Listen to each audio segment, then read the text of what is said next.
course you were an outsider and you made a mark, and as I mentioned that you kind of had to struggle a lot. But another thing, a lot Yeah. of people might not know that you were also struggling financially before you became a star. And Yes. like, Yes. yeah, so did you feel that when you entered this world, people not only judged you because you were an outsider, but because they had this elitist attitude also, that you know like, You mean to say the rich ones? yeah, like, like there is one pressure of being an outsider and how people perceive you, that this person doesn't know anything about the industry, and so on and so forth. But there's another thing which like elitism, like, when you go in a crowd, they will judge you by your clothes, and if they know where you come from, like even if it's from a small town or your financial background. Did you face that kind of judgment? A lot. A lot. Can you That elaborate on that? that I What faced a exactly? lot. Um well, a lot of people wouldn't even talk to you if they would not see you in branded clothes. Let me What's put it that? as honestly, Yeah. as clearly as possible. A lot of these so-called big film actors or producers will not, even if they came from poverty, they will not even look at you or talk to you, because now you are poor. The day you become rich and the day you have that kind of name, they'll talk to you. But till then, they will behave as if like you're some like outsider. You don't belong here. There's a very weird unsaid look that they have, you know and I try to question that look quite a few times, as in because I like to question myself. I like to question a thought that comes into my mind, that is it me who's thinking that because of my own experience or my own burden or my own guilt about my life, or is it the thing, is that the real thought that's coming out of that human being.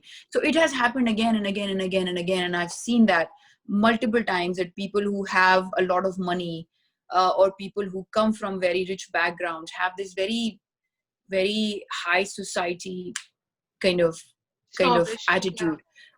Yeah, very snobbish. I mean they're dumb in life, I'm sorry to say. They are very very, you can't even have a conversation with them without brands or anything. Or the only conversation they have is like, oh, I have this watch, or I have this purse, and I have these shoes, and oh my god, what a lovely thing you're wearing, and everything is about just brands and money you have. You can't have a real life conversation with them. So to me, they are the ones who are losers.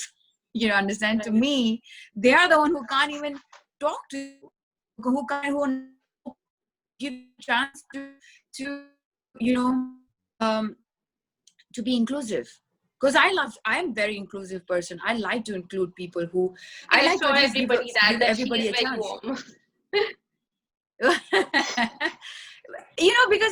Because I come from a very very affluent family, but then my father had a lot of difficulties in his life, and I've seen that and I've seen this.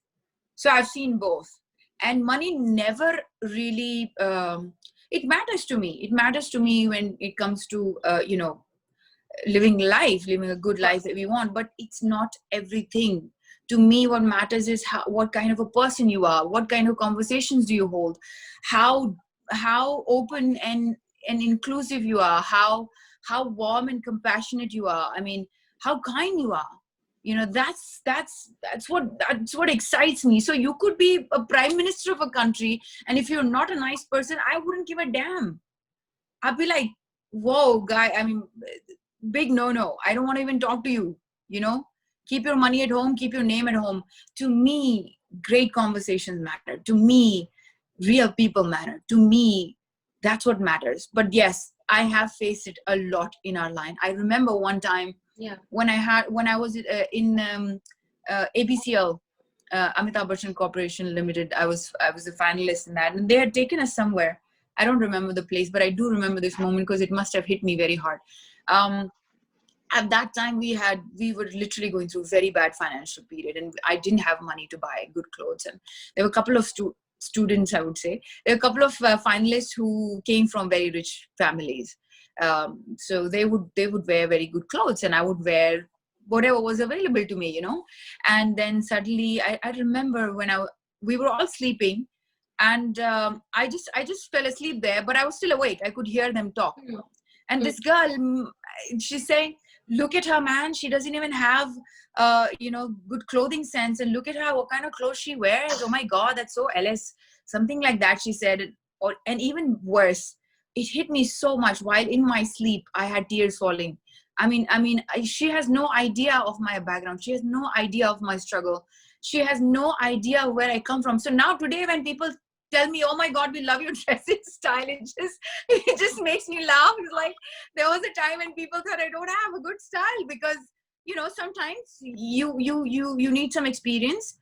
I don't have my ancestors bringing me all the great stuff. I'm proud that I made it on my own, and I'm proud that I can buy my clothes with my own money.